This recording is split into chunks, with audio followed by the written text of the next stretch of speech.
नमस्कार दोस्तों, स्वागत है आपका हमारे YouTube चैनल में।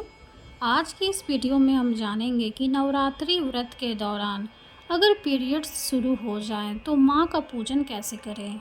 नवरात्रि के 9 दिनों को बहुत ज़्यादा पावन माना जाता है। इन दिनों में भक्तजन श्रद्धा भाव से माता के लिए 9 दिनों का उपवास करते हैं।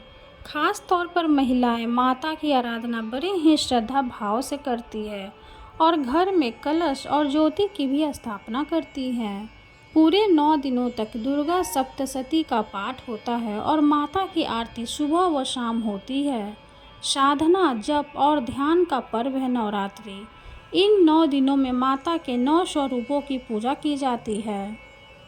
अध्यात्मक की दृष्टि से भी यह पर्व अत्यधिक मायने रखता है, क्योंकि इन 9 दिनों में मनुष्य सभी प्रकार की तामसिक चीज़ों से दूर रहता है और निरंतर ध्यान करता है। लेकिन इन दिनों महिलाओं के लिए एक सबसे बड़ी चिंता का विषय ये होता है कि नवरात्रि व्रत और पूजन के दौरान यदि पीरियड्स शुरू हो जाए तो क्या किया जाए। ऐसे में आपको कुछ सावधानियां बरतनी चाहिए जिससे पूजन में पवित्रता बनी रहे। आइए जानते हैं इसके बारे में।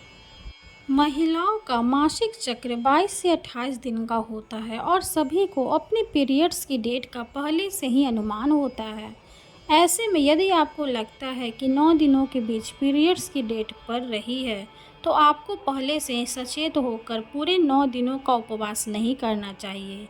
यदि आप उपवास करना ही चाहते हैं तो प्रथम और आखिरी दिन का उपवास कर सकती हैं।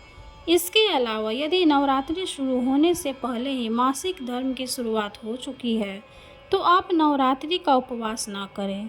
यदि किसी वजह से आपने पहले ही व्रत का संकल्प लिया है तो आप व्रत करें, लेकिन पूजन किसी और से करवाएं।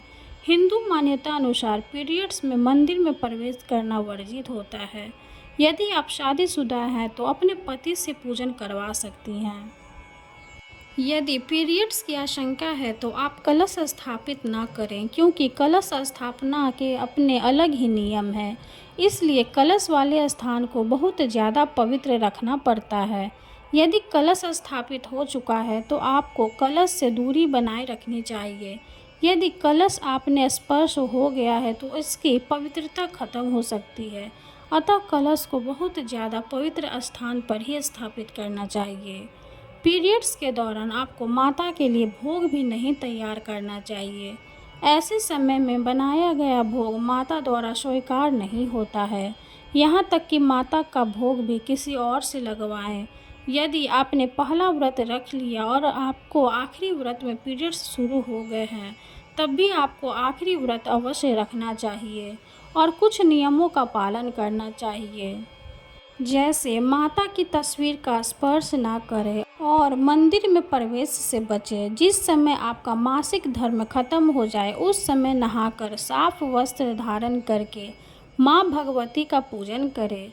यदि आप नियमित रूप से माता को लौंग का जोड़ा चढ़ाती है और पीरियड्स की वजह से ऐसा नहीं कर पाई है तो पीरियड्स खत्म होने के बाद एक साथ लौंग के उतने जोड़े चढ़ा दें जितने दिन छूटे हैं।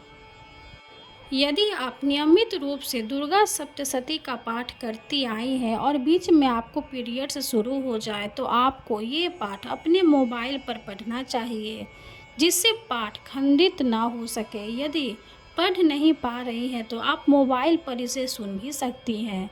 इससे भी आपको पाठ पढ़ने जैसा ही फल प्राप्त होगा। पीरियड्स के दौरान माता के मंत्रों का मानसिक जाप करें और उनका मानसिक ध्यान करें। मंदिर में प्रवेश करने की जगह किसी अन्य स्थान पर माता का ध्यान रख सकती हैं। यह थी कुछ जानकारी नवरात्रि से जुड़ी हुई। दुर्गा सप्तशती का पाठ मैं अपने इस चैनल पे डाल दूंगी, आप प्लेलिस्ट से जाकर देख सकते हैं।